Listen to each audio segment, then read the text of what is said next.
Baik, selamat malam mahasiswa, mahasiswi program studi administrasi bisnis semester 3. Dalam kesempatan hari ini pertemuan untuk mata kuliah teori kepemimpinan.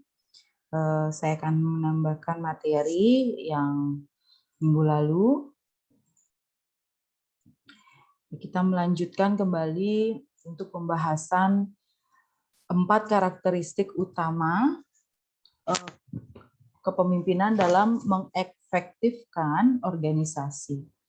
Ya, di sini dapat saya sampaikan bahwa seorang pemimpin memerlukan sikap intelijensi, kecerdasan.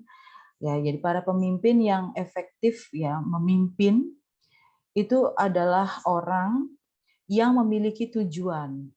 Nah, pada umumnya ya dan secara relatif pemimpin itu tentunya lebih cerdas daripada anggotanya dalam suatu organisasi. Pemimpin itu dalam hal ini misalnya di perusahaan, ya pemimpin itu harus lebih cerdas dari karyawannya, dari pegawainya, seperti itu. Sehingga dia disebut sebagai pemimpin. Nah, dia juga harus memiliki kematangan, keleluasaan, keluasan cara pandang secara sosial, di mana para pemimpin agar dia secara efektif ya dan secara relatif lebih matang dari sisi emosi dari pengikut dan anggotanya atau dalam kapasitas itu organisasi, sehingga selalu mampu mengendalikan situasi kritikal. Ada situasi yang sulit, ada situasi yang penuh masalah. Jadi tentunya pemimpin bisa mengatasi, memecahkan. Dan di samping itu, pemimpin harus memiliki kemampuan melakukan sosialisasi dengan orang lain, khususnya anggota dari organisasi atau perusahaan lain. Jadi punya mitra, punya rekanan ya yang memiliki keyakinan atau kepercayaan yang cukup tinggi. Jadi secara pergaulan itu juga harus betul-betul seorang pemimpin itu kuasai. Nah, pemimpin juga harus memiliki motivasi dan keinginan berprestasi. Dia bisa memimpin, dia harus punya progres dalam selama masa kepemimpinannya ya. Jadi ada prestasi yang dia bisa raih ya, pemimpin yang efektif untuk mencapai tujuannya ya, memiliki dorongan yang besar dari dalam dirinya untuk dapat menyelesaikan suatu secara berhasil atau sukses ya. Dia selalu memiliki motivasi, jangan misalnya apalagi dalam situasi pandemi COVID-19 ini misalnya banyak orang berputus asa, jangan baru jadi pemimpin ya justru pemimpinnya yang berputus asa, karyawannya justru yang semangat, ya nggak boleh gitu ya. Jadi sebagai seorang pemimpin justru harus memiliki kepercayaan diri, keyakinan, motivasi untuk bisa melakukan sesuatu dan bertahan dalam kondisi yang seburuk apapun. Ya. Kemudian pemimpin juga harus memiliki kemampuan hubungan manusiawi.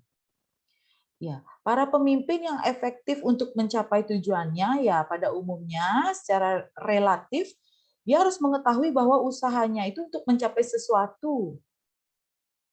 Itu sangat tergantung sama orang lain, sama karyawan, sama pegawai, sama staf, ya kan? Sama relasi, rekanan, ya.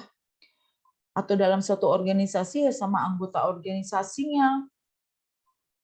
Para pemimpin itu selalu memahami orang lain dan berorientasi pada pengikutnya, bawahannya. Ya, jangan egois.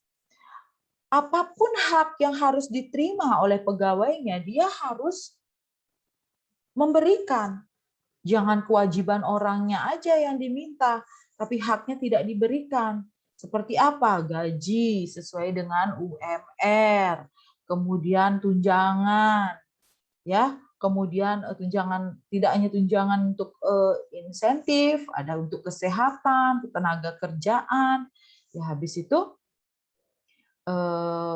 untuk THR ya kan, bonus itu juga harus diberikan sesuai dengan haknya. Pemimpin harus adil, berkelakuan adil. Jangan baru karyawannya atau pegawainya cantik, oh suka pakai rok mini gitu misalnya, oh gajinya tinggi banget padahal baru kerjanya gitu misalnya ya. Tapi harus disesuaikan. Ada tolak ukurnya, baik tingkat, golongan, masa kerja, ada prestasi, kualitas. Misalnya kalau dia SPG ya berdasarkan berapa produk yang mampu dia jual, ya kayak gitu ya. Kemudian teori-teori lingkungan di sini ya, itu kemarin ada teori sifat ya, teori perilaku, ini ada teori-teori lingkungan. Environmental theories, kita sudah dapat singgung dan bahas kemarin bahwa banyak teori sebelumnya yang mengungkapkan bahwa tampilan seorang pemimpin adalah sebagai hasil ramuan dari waktu, tempat, situasi, keadaan. Tiap masa mempunyai keunikan dan melahirkan kepemimpinan yang mampu mengisi kekosongan pada saat itu. Dan tampilnya pemimpin sebenarnya tergantung pada kemampuan dan keterampilan dalam menyelesaikan masalah sosial yang memang sangat dibutuhkan di saat timbul ketegangan, adanya perubahan-perubahan. Itu perlu adaptasi yang cepat. Ya, dan misalnya Corazon Aquino, ya beliau adalah seorang pemimpin yang dilahirkan oleh lingkungan di mana masa tidak mempermasalahkan kualitasnya sebagai seorang negarawan yang ulung. Ya, itu artinya secara lingkungan pemimpin itu lahir dari lingkungan. Lingkungan seperti apa? Apa yang ditimbulkan dari lingkungan itu? Ya, kemudian dari lingkungan itu mampu mencetak pemimpin yang seperti apa? Ya, kemudian ada teori-teori situasional pribadi, personal situation theories. Jadi teori ini memadukan teori orang besar dengan teori situasional. Dalam kedua teori terdahulu diinteraksikan antara individu dan situasi terlupakan. Teori yang baru ini menganggap perlu untuk menganalisis karakteristik pribadi seperti sifat-sifat intelektual dari pemimpin tersebut yang sekaligus dikaitkan dengan situasi khusus tempat ia tampil. Ya, jadi pada dasarnya kepemimpinan itu dihasilkan oleh 3 faktor yang saling berkaitan, yaitu faktor-faktor pribadi dari pemimpin, warna dan karakteristik kelompoknya, kemudian peristiwa, perubahan atau masalah yang dihadapi oleh kelompok tersebut. Dan ringkasnya jadi elemen-elemen pribadi dan elemen-elemen situasi yang harus menjadi acuan dalam membangun teori kepemimpinan.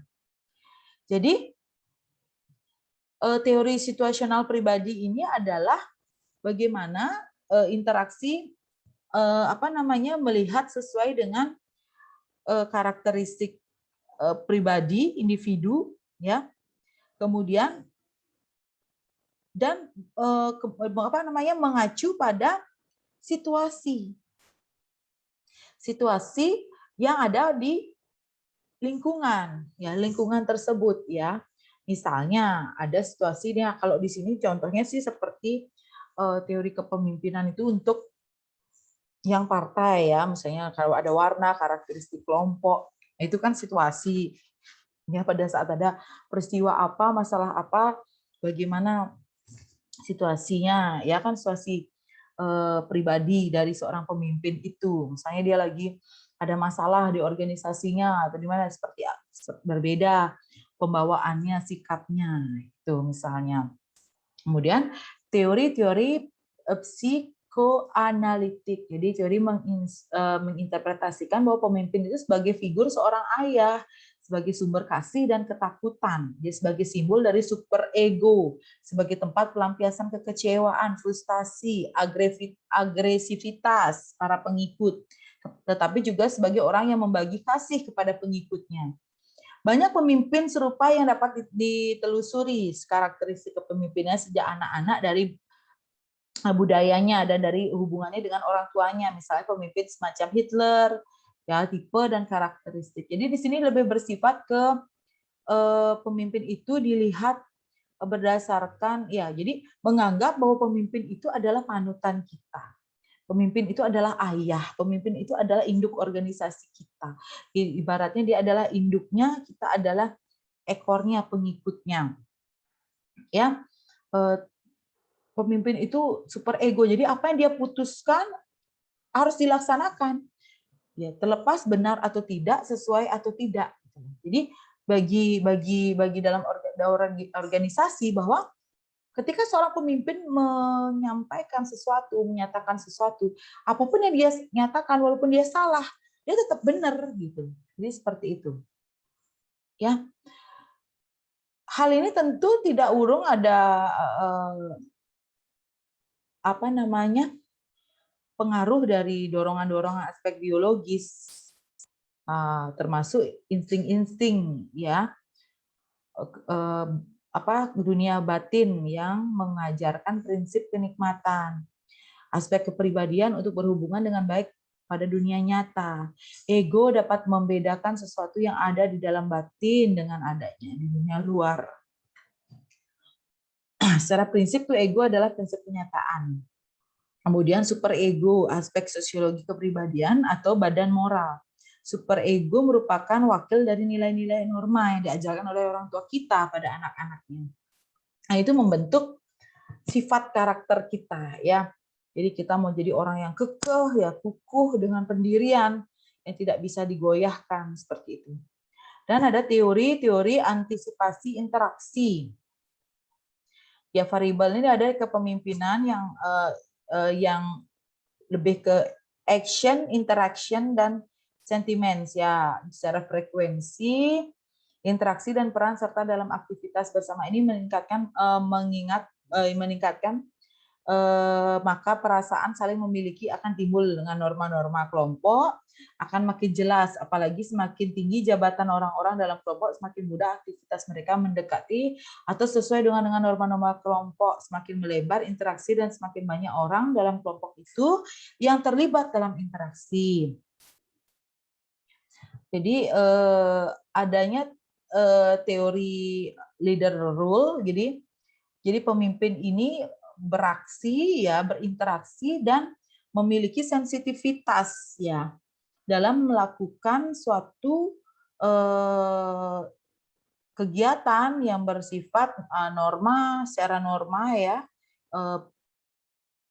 jabatan, kedudukan maksudnya, ya, moral seperti itu.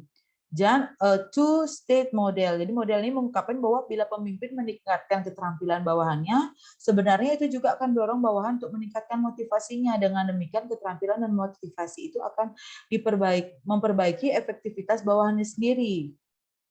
Nah, kalau ini two state model ini, jadi dia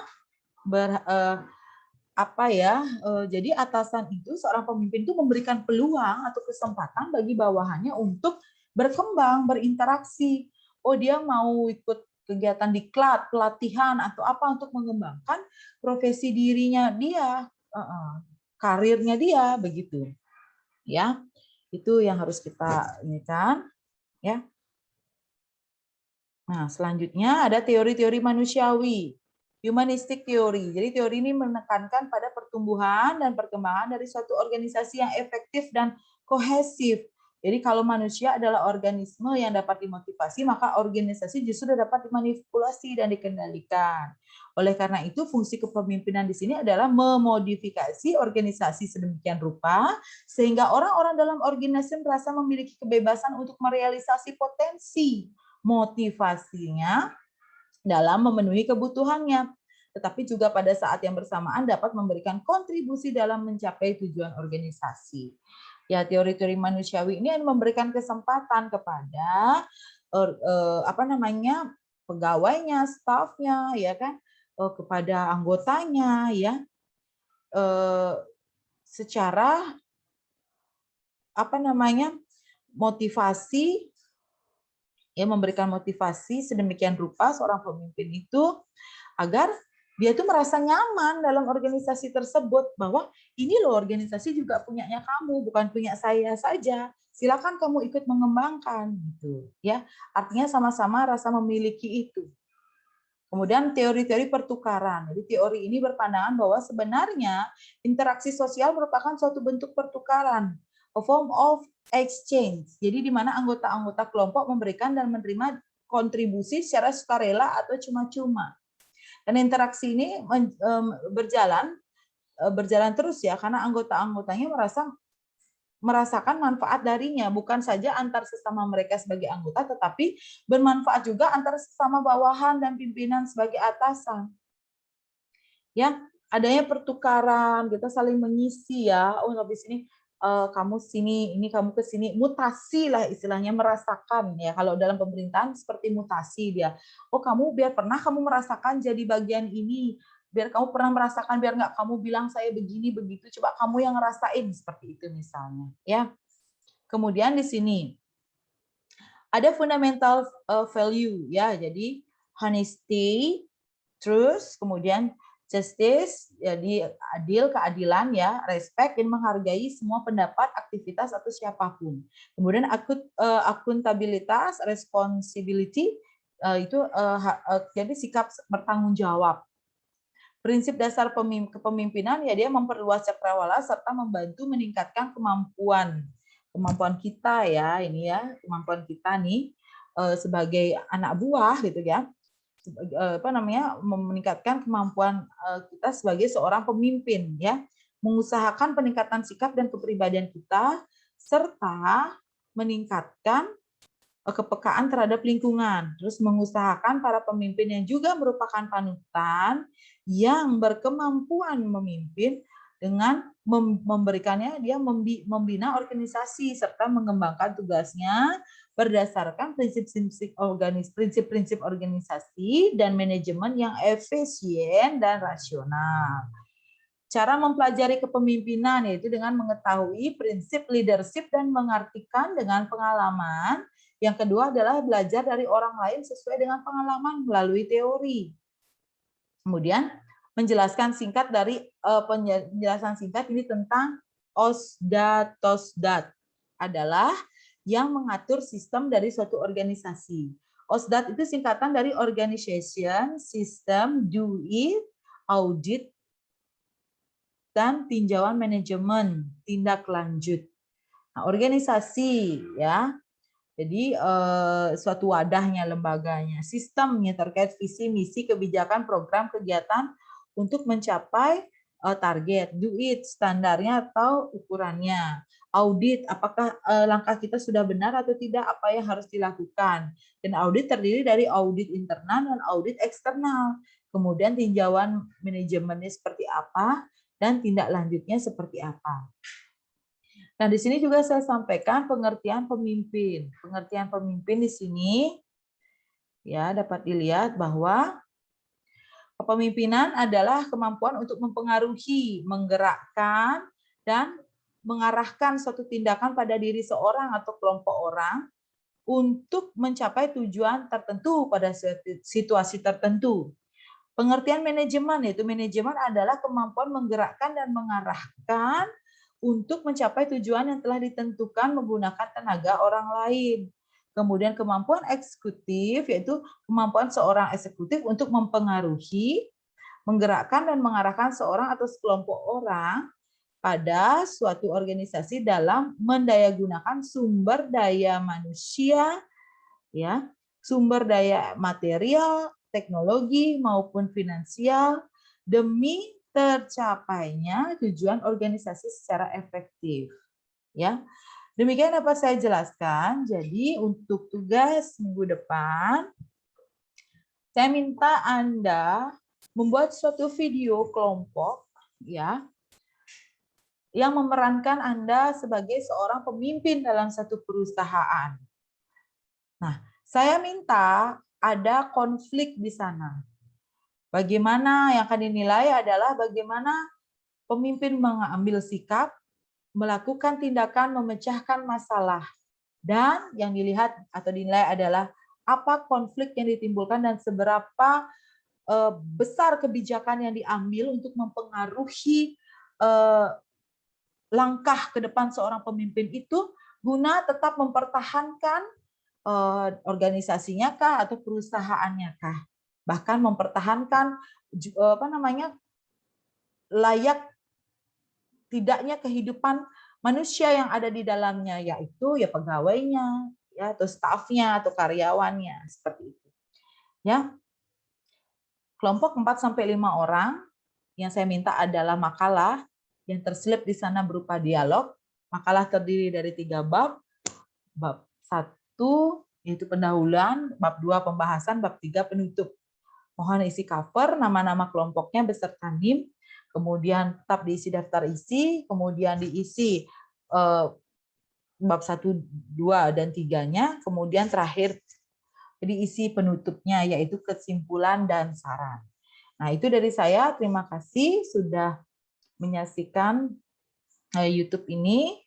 Jadi semoga bermanfaat untuk semua dan mampu mencetak pemimpin-pemimpin masa depan bangsa yang layak untuk menjaga bangsa dan negara ini guna melanjutkan cita-cita dari para pendahulu kita yang telah gugur di medan perang untuk merebut dan meraih kemerdekaan di negeri ini.